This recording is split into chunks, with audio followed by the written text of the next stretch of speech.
అనుదిన నిత్య జీవపు మాటలు. దేవునామానికి మహిమ కలుగునుగాక. దేవుని వాక్యాన్ని చదువుకుందాము. అప్పుడైనా మీరెందుకు భయపడుచున్నారు?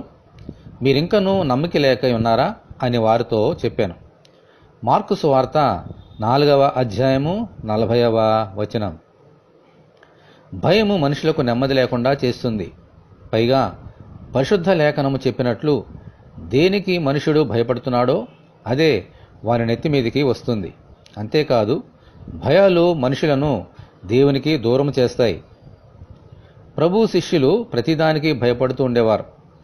అందుకే ఆయన వారి దగ్గరకు వచ్చిన ప్రతిసారి భయపడవద్దు అని చెప్పేవారు.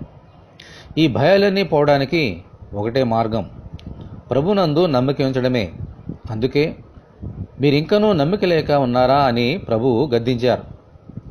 గడాంధకారములో నివసించినను ఏ అపాయమునకు భయపడునని భక్తుడు చెప్పినట్లు ప్రతి విషయంలోనూ ప్రభునందు నమ్మిక ఉంచి ఈ భయాలన్నిటినీ పోగొట్టుకుందాము. మనమందరము దేవుని ప్రార్థన చేసుకుందాం. ప్రభువా, మీకు వందనాలు.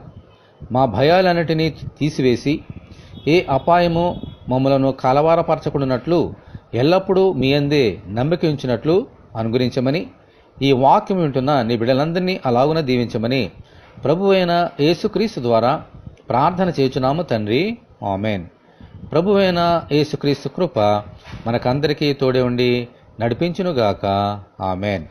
పరిశుద్ధ దేవుని మందిరం.